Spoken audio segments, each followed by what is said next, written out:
धन्यवाद। मेरे मित्र और छोटे भाई अनुराग ठाकुर जी, अनिल बलूनी जी, संजय जी और मीडिया के सभी भाई और बहनों, ये एक भारत के नागरिक होने के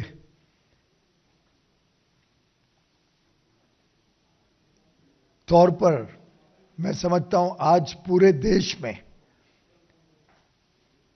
विश्वास खड़ा हुआ है कि किसी भी संकट के समय में, किसी भी संकट की घड़ी में भारत सरकार और भारत के लोकप्रिय प्रधानमंत्री श्री नरेंद्र मोदी जी हमें संकट से निकालेंगे। 20,000 से अधिक जो भारत के नागरिक, अधिकांश उसमें विद्यार्थी जो यूक्रेन में फंसे थे, उनको मात्र 3 हफ्ते के अंदर भारत में लौटा लेना, यह हम सभी भारत के नागरिकों के लिए बहुत गर्व की बात है। और एक और उदाहरण है कैसे प्रधानमंत्री नरेंद्र मोदी जी ने भारत की एक साख पूरे विश्व में जो बनाई है, उसका लाभ भारत को लगातार मिलता जा रहा है। प्रधानमंत्री नरेंद्र मोदी जी ने इस विषय को बड़े ही गंभीरता से खुद लिया। मुझे याद आता है लगभग 8 हाई लेवल मीटिंग्स जो माननीय प्रधानमंत्री जी ने की इस विषय में। हर मीटिंग के बाद बड़े कठोर कदम उठाए जाते थे, कैसे एक एक बच्चे को, एक एक नागरिक को भारत वापस लौटाया जाए। और हर मीटिंग में अंत में ये जरूर कहते थे कि एक एक की चिंता करनी है, सबको वापस लाना है। प्रधानमंत्री नरेंद्र मोदी जी ने लगभग 11 बार इस संकट की घड़ी में विश्व के बड़े बड़े नेताओं से बात की। कूटनीति का हर संभव प्रयोग किया गया जिससे हमारे भारत के नागरिक सुरक्षित फिर भारत लौट सकें। प्रेसिडेंट पुतिन के साथ 3 बार, प्रेसिडेंट ज़ेलेंस्की यूक्रेन के, उनके साथ 2 बार, जो 5 राज्य यूक्रेन के साथ लगे हुए हैं, उन 5 राज्यों के सरकार के प्रमुख के साथ हर संभव कदम उठा के आज हमें ये गर्व है कि जो आखिरी बैच था स्टूडेंट्स का, वो भी अब जो युद्ध का इलाका है उसमें से निकल के पश्चिमी यूक्रेन की तरफ तेजी से बढ़ रहा है। लिविर में थोड़े ही समय में पहुंच जाएगा और उन्हें वहां से बॉर्डर से पार करके नजदीक के देश में लाके भारत वापस ले आया जाएगा। और इतनी संकट की घड़ी में भी, इतनी समस्याओं के बीच में जिस तरीके से प्रधानमंत्री मोदी जी ने इस पूरे इवैक्यूएशन एक्सरसाइज का नेतृत्व किया, 4 वरिष्ठ मंत्रियों को स्पेशल एनवॉयज के रूप में इन देशों में भेजा, उन्होंने वहां के राष्ट्र के प्रमुखों से चर्चा की, बात की, जिसके कारण हर संभव सहयोग उन देशों से भी हमें मिला। और मुझे लगता है कि ऐसा पैरेलल कोई और उदाहरण नहीं है किसी देश का जिसने इतना सीरियसली अपने नागरिकों को इवैक्यूएट करने का, घर वापस लाने का काम किया हो। यहां तक कि बड़े बड़े देश इसमें विफल रहे। चाइना तो शायद पहली बार ही 5 तारीख को कुछ लोगों को निकाल पाया। यूनाइटेड स्टेट्स ने तो पहले ही एडवाइजरी दे दी कि आप निकल जाओ, नहीं तो हम जिम्मेदार नहीं हैं। एक प्रकार से भारत ने दर्शाया कि कैसे हर नागरिक को, और कई नागरिक तो हमारे युवा युवती अपने पेट्स को भी साथ में ले आए। हमने हर संभव उनकी इच्छाओं को पूरा किया और जो जो इलाके से वो बाहर निकल पा रहे थे, चाहे वो पोलैंड हो, हंगरी हो, चाहे वो रोमानिया हो, स्लोवाकिया हो, चारों देश में हमारे मंत्री, हमारे पूरे एम्बेसी के स्टाफ, भारत से भेजे हुए एडिशनल फॉरेन ऑफिस के ऑफिशियल्स, सब ने जिस प्रकार से वहां पे एक एक बच्चे का ध्यान रखा, एक एक नागरिक के बारे में चिंता की, उनके रहने की, खाने पीने की, उनके लिए सिविल एविएशन और एयरफोर्स दोनों ने यहां से विशेष विमान भेज के जल्द से जल्द वापस लाने में अपना योगदान दिया। हम साथ ही साथ कुछ पाकिस्तान, नेपाल और बांग्लादेश के भी नागरिकों को, खासतौर के विद्यार्थियों को साथ में लाने में सफल हुए, उनको भी इवैक्यूएट करने में सफल हुए।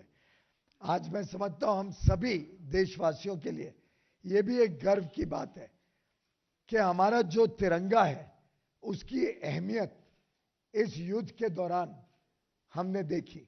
बच्चे बताते हैं और कई बच्चों ने तो ये तक बताया कि खुद भी हम अपना तिरंगा लेके बाहर निकलने में सफल हुए। कई दूसरे देशों के बच्चे भी भारत का तिरंगा लेके निकलने में सफल हो पाए थे। मैं समझता हूं प्रधानमंत्री मोदी जी ने सरकार के हर तंत्र को, जिसको वो whole of the government approach कहते हैं, पूरी सरकार को, चाहे केंद्र सरकार हो, राज्य सरकार हो, समाज की अलग अलग सेवा संस्थाएं हो, हर एक को इस काम में झोंका दिया कि वो हमारे बच्चों को, हमारे नागरिकों की सुविधाओं का ध्यान रखें। तो हमारी प्राइवेट एयरलाइंस भी अपने हवाई जहाज भेजने में लगी रही। एयरफोर्स ने भी अपने विमान स्पीडी इवैक्यूएशन के लिए सर्विस में लगा दिए। प्रधानमंत्री नरेंद्र मोदी जी ने कई सारे एनजीओस, धार्मिक या सेवाकारी संस्थाएं, उनसे, उनके प्रमुखों से स्वयं बात की कि वो भी इस काम में मदद करें। यूक्रेन में भी कई भारत के एनजीओस ने, कई भारत के स्पिरिचुअल सेक्ट्स ने वहां पे अपने नागरिकों को अपनी गाड़ियों में बिठा के रेलवे स्टेशन पहुंचाना, घर पे रहने देना, उनके खाने पीने का इंतजाम करना, और जो बाकी चारों देशों में आसपास के और पांचवा मोल्डोवा भी, सभी जगह भी से एनजीओस, भारत सरकार के सभी अधिकारी और जो भारत से जुड़े हुए उद्योग जगत के लोग हैं, चाहे वो सर्विसेज में हो या एक्सपोर्टर्स हो या कुछ फैक्ट्रियां चलाते हो इन देशों में, यूक्रेन में और बाकी पांचों देशों में, इन सभी इंडस्ट्री, एनजीओस और जितने भारतीय कम्युनिटी है वहां पे, जो भारतीय मूल के लोग इन देशों में रहते हैं, इन सब के योगदान के लिए माननीय प्रधानमंत्री नरेंद्र मोदी जी के अथक प्रयासों से जो पूरी सरकार ये सफल इवैक्यूएशन कर पाई, मैं उन सभी संस्थाओं को, उन सभी अधिकारियों को तहे दिल से धन्यवाद देना चाहता हूं। विदेश मंत्री डॉक्टर जयशंकर तो शायद पिछले 3-4 हफ्ते से उन्होंने विश्राम तक नहीं किया। 24 घंटे इस विषय की चिंता, इस पे पूरी तरीके से निगरानी रखना, एक एक मूवमेंट के ऊपर उनका पूरा काम चलता रहा। उनके यहाँ पे अधिकारी, उनके अधिकारी विदेश में, प्रधानमंत्री का कार्यालय, हमारे एयरफोर्स के ऑफिशियल्स, सभी ने एक प्रकार से मिलके एक पूरी सरकार को मोबिलाइज करके हर परिवार की, हर युवा युवती की, हमारे विद्यार्थियों की चिंता की। और शायद ही देश में वॉर के बीचम बीच इतनी बड़ी संख्या में, जब वॉर चल रही है, गोलीबारी हो रही है, शेलिंग हो रही है, मिसाइल्स फट रहे हैं, उस बीच में सबको लाने का काम। और साथ ही साथ माननीय प्रधानमंत्री जी ने यह भी निर्देश दिया कि देश भर के जो हमारे डिस्ट्रिक्ट कलेक्टर्स हैं, डिस्ट्रिक्ट ऑफिशियल्स हैं, और इसमें कोई राजनीति का सवाल नहीं है, सभी राज्यों से अनुरोध किया गया और हमारे सरकारी अधिकारी एक एक परिवार के घर गए, उनको मिले, परिवार के पीड़ा को भी समझा, कोई बच्चे नहीं आए हो तब तक तो उसकी जानकारी भी एमईए तक पहुंचाई। तो एक प्रकार से शायद ये भी पहली बार हुआ होगा कि सरकार के अफसर लगभग हर परिवार के घर गए, उनके साथ बातचीत की, उनकी समस्या समझी, और चाहे वो मंत्री हो, चाहे वो तहसीलदार हो, कलेक्टर हो, सब ने क्या क्या इवैक्यूएशन में हो रहा है, क्या क्या काम किया जा रहा है, इसका लगातार सूचना देने का काम भी किया हमारे जो नागरिक वहां फंसे थे उनके परिवारों को। मुझे ये भी बहुत आनंद है कि भारतीय जनता पार्टी के कार्यकर्ताओं ने भी एक अहम भूमिका निभाई। देश भर में हमारे भाजपा के कार्यकर्ता ऑपरेशन गंगा के तहत लगभग हर घर तक पहुंचे। लगभग 20,000 हमारे बच्चे जो वहां पे थे, उसमें से 18,500 बच्चों के परिवारों तक हमारे पार्टी के कार्यकर्ता गए। उन्होंने 2,000 के करीब टीम्स बनाई, प्रमुख कार्यकर्ताओं की या चुने हुए लोक प्रतिनिधियों की, और देश भर में परिवारों तक पहुंचे। लोकल एरिया में तो जानकारी मिली जाती है कि कौन परिवार के बच्चे वहां पे हैं, यूक्रेन में हैं, तो सबके घरों में जाना, परिवारजनों को मिलना, उनका कोई दुख सुख है तो उसको केंद्र तक पहुंचाना, ये एक ऐतिहासिक कार्य सरकारी तंत्र ने अपनी तरफ से किया, और राजनीतिक पार्टी ने शायद पहली बार देश में हर क्षेत्र में, मेरे पास आंकड़े हैं किस प्रकार से हर राज्य में हमारे कार्यकर्ता घरों में गए, लोगों को मिले, और मैं समझता हूं ये एक मौका था कि इसमें सभी राजनीतिक दल, सभी पार्टी एकजुट होकर इस संकट की घड़ी में खड़े रहते। पर दुर्भाग्य ये है कि कांग्रेस और कुछ अन्य राजनीतिक दलों ने, कुछ मुख्यमंत्रियों ने इसमें भी राजनीति करने की हर संभव प्रयास किया। मैं मित्रों एक पूछना चाहूंगा कि समझो कोई परिवार पे संकट आता है, कितने भी मतभेद क्यों ना हो परिवार में, ऐसे समय में तो पूरा परिवार एकजुट हो जाता है, सब एक साथ लग जाते हैं संकट का सामना करने में। क्या हमने कभी सुना है कि कोई संकट के समय भी पारिवारिक झगड़े या परिवार के अंदर ही अंदरूनी विषयों को प्राथमिकता दी जाती है? पर हमने जो इस संकट के समय देखा, बजाय के लोगों की उम्मीद को और प्रबल बनाना, बजाय कि उनको सांत्वना देना, जो फंसे हुए विद्यार्थी थे उनका मनोबल बढ़ाना, उसके बदले संकट की घड़ी में भी दुर्भाग्य से कांग्रेस के कुछ प्रमुख नेता गलत फहमियां पैदा करने में लगे हुए थे, गलत प्रचार करने में लगे हुए थे। हमने एक तरफ प्रधानमंत्री मोदी जी का काम देखा, दिन रात जो चिंता में जुटे हुए थे बच्चों को कैसे वापस लाऊं, पूरी सरकार को उन्होंने इस काम में जोड़ दिया। पार्टी के राष्ट्रीय अध्यक्ष नड्डा जी ने जिम्मेदारी से सोचा कि हमारे कार्यकर्ता भी पहुंचे और लोगों की मदद में रहे, लेकिन कांग्रेस के कुछ नेता, कुछ राज्य सरकारें, अलग अलग विपक्षी दलों की बजाय के परिवारों के साथ मिले, उनका कुछ सहयोग करें, उनकी चिंता करें, राजनीतिकरण में घुस गए। और मुझे बहुत दुख होता है कि ये संकट का समय, जब कांग्रेस पार्टी शायद और हौसला बढ़ा सकती थी देश का, सरकार के साथ खड़े रह सकती थी कंधे से कंधा, उसके बदले केरल कांग्रेस के ऑफिशियल हैंडल ने एक पिक्चर इस्तेमाल करी जो ऑपरेशन राहत जब हुआ था उस समय की पिक्चर इस्तेमाल करके, फोटो इस्तेमाल करके कहा कि ये इवैक्यूएशन ऑपरेशन यूपीए ने किया। एक कांग्रेस के ऑफिशियल हैंडल ने एक विद्यार्थी के वीडियो को शेयर किया जिनका नाम है राशिद रिजवान, जम्मू कश्मीर से, 2 तारीख को, ये कहते हुए कि वो रो रहा है और उसको रेस्क्यू नहीं किया गया है, जबकि उस दिन तक वो रेस्क्यू भी हो पाया था और उसने स्वयं एक वीडियो रिलीज किया था भारत सरकार का धन्यवाद करने के लिए। जब भारत को रशिया और यूक्रेन दोनों की सहायता चाहिए थी अपने विद्यार्थियों को वापस लाने के लिए, तब कांग्रेस के कुछ प्रमुख नेता, सांसद स्टेटमेंट्स दे रहे थे वक्तव्य दे रहे थे एक देश के खिलाफ, रूस के खिलाफ, एक प्रकार से इवैक्यूएशन को संकट पहुंचाने वाले वक्तव्य कांग्रेस के नेताओं से आ रहे थे।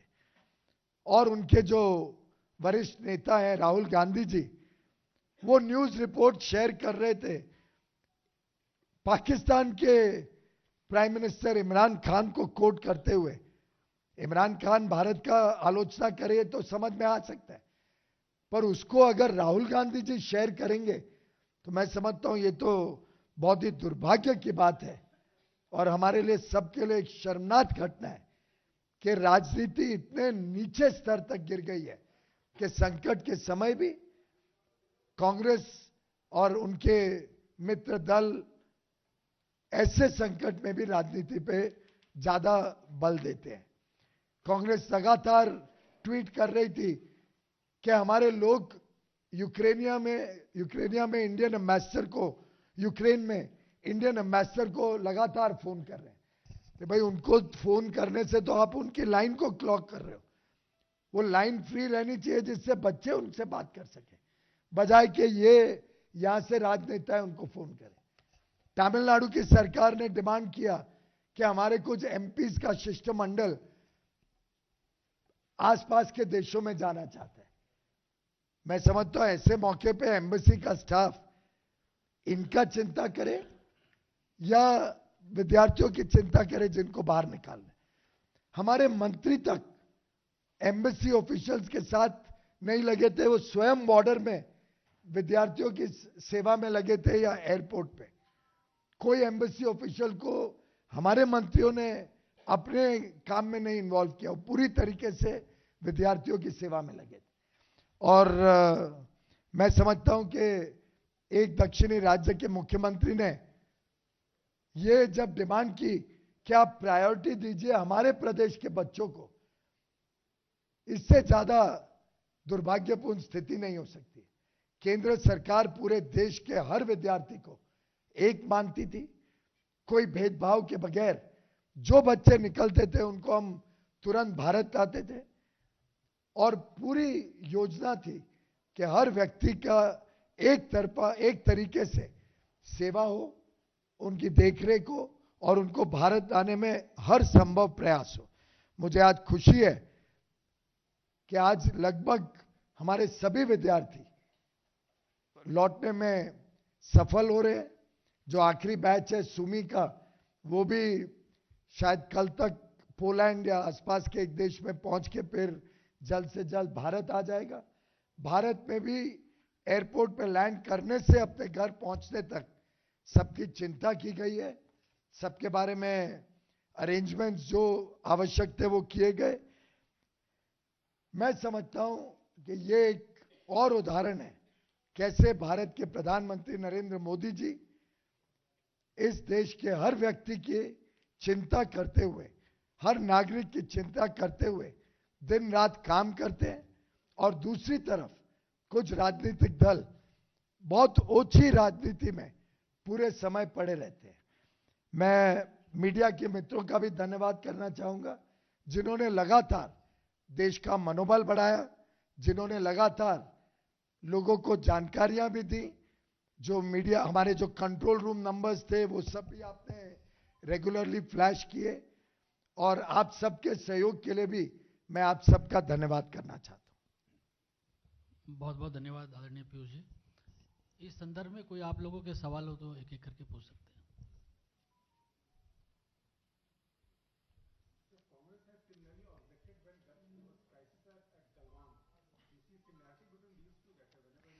आप कांग्रेस का रवैया कोविड में देख लो, गलवान में देख लो और अब ये यूक्रेनियन क्राइसिस में इवैक्यूएशन में देख लो। जितने संकट देश पे आते हैं, ऐसे संकट की घड़ी में जहां देश को एकजुट होना चाहिए, उस समय राजनीति, वो बड़े ओछे ट्वीट्स, बड़ा एक लोगों का हौसला तोड़ने वाले वक्तव्य, मैं समझता हूं ये बड़े स्तर की राजनीति करने वाले बड़े नेताओं को शोभा नहीं देता है। ये दर्शाता है कि किस निचली स्तर तक कांग्रेस आज गिर चुकी है। संजय शर्मा जी।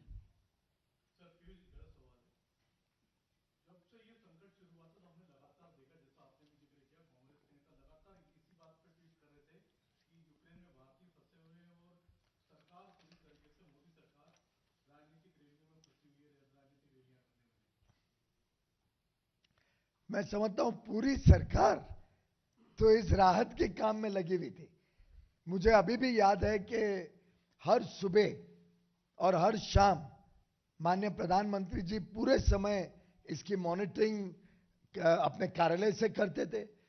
पूरे समय दिन भर, रैली में तो आधा घंटा उनका भाषण होता था, पर दिन भर जो उनका मन और दिल और चिंता थी वो इन बच्चों में लगी हुई थी। दिन भर डॉक्टर जयशंकर के साथ, मेरे साथ, हमारे चारों मंत्रियों के साथ, सबके साथ लगातार संपर्क साधे हुए थे। और इसमें पूरी सरकार की ताकत जो उन्होंने झोंक दी, ये अपने आप में दर्शाता है किस प्रकार से मोदी जी हर व्यक्ति की चिंता करते हैं।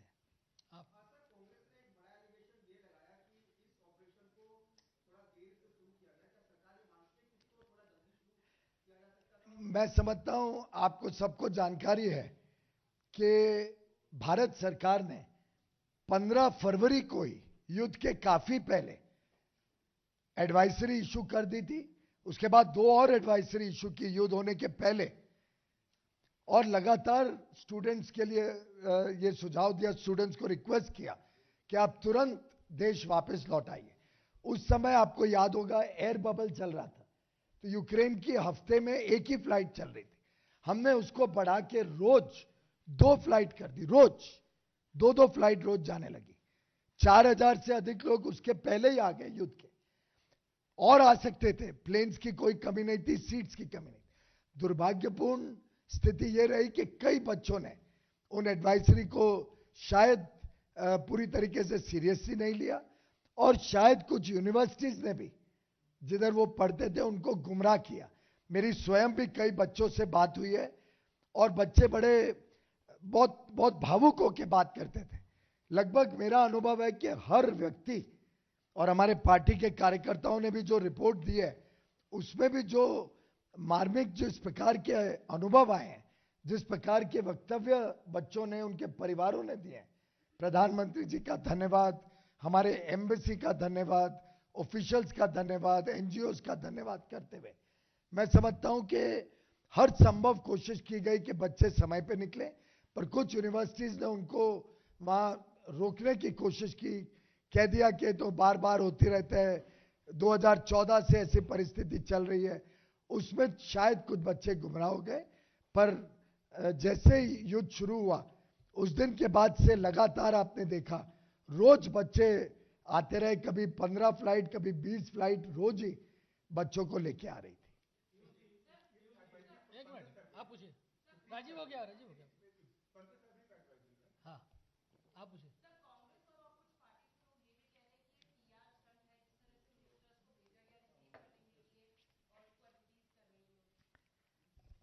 मेरे मीडिया के मित्र तो समझदार हैं और समझ सकते हैं कि ऐसे युद्ध की परिस्थिति में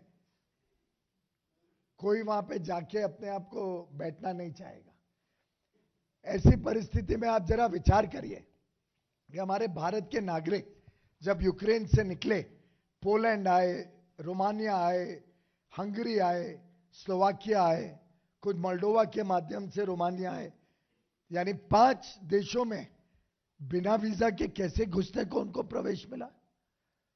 अगर हमारे एम्बेसी के लोग के साथ हमारे मंत्री नहीं खड़े होते तो क्या ये अहमियत मिलती हमारे बच्चों को?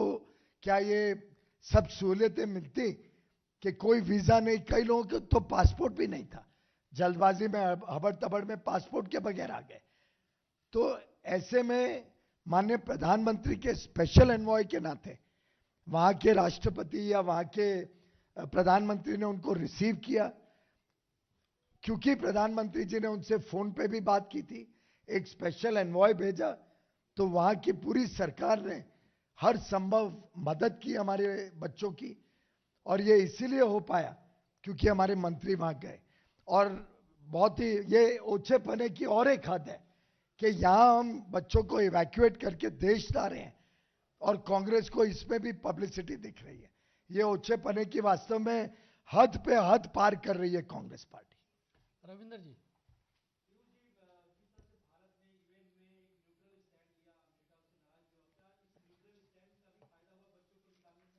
मैं समझता हूं हर चीज का अपना एक डायमेंशन होता है, एक इंपॉर्टेंस होती है, और प्रधानमंत्री जी ने पूरे इस ऑपरेशन को बहुत सूझबूझ के साथ, बहुत समझदारी से इसके हर पहलू को मद्देनजर रखते हुए हर निर्णय लिया है। नीलू जी।